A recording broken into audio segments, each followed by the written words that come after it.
Now I'm going to give you an introduction about the brain. Detailed structure about the brain will be prescribed later on.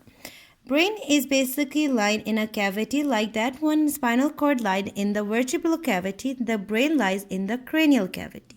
And the brain is also surrounded by the three layers of meninges as same as that in the spinal cord.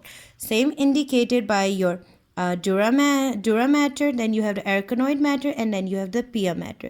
These three meninges of the spinal cord are corresponding to the three meninges of the brain. Brain are surrounded by the three same meninges as that in the spinal cord.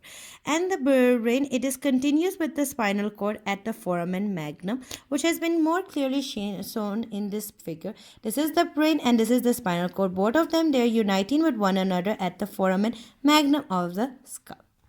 That was about that. Then we will study about the division of the brain. The brain is divided into three main parts we know is the forebrain, hindbrain, and midbrain. But here we're gonna come in relation of its division according to the spinal cord. In relation to the spinal cord, we will describe about the division of the brain in ascending order. So above the spinal cord is the hindbrain, then above the hindbrain is the midbrain, and then the largest, which is the forebrain.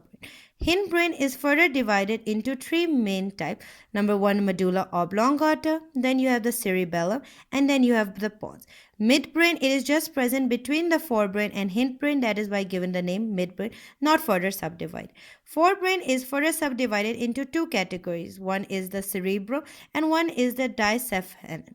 Now, what is a diencephalon? Diencephalon is basically this space that is present between the brain. So, between the brain, the space that is known as the diencephalon. So that was all for your brain. Hope this will be helpful for you to understand and have an introduction about the intro of the brain. Thank you.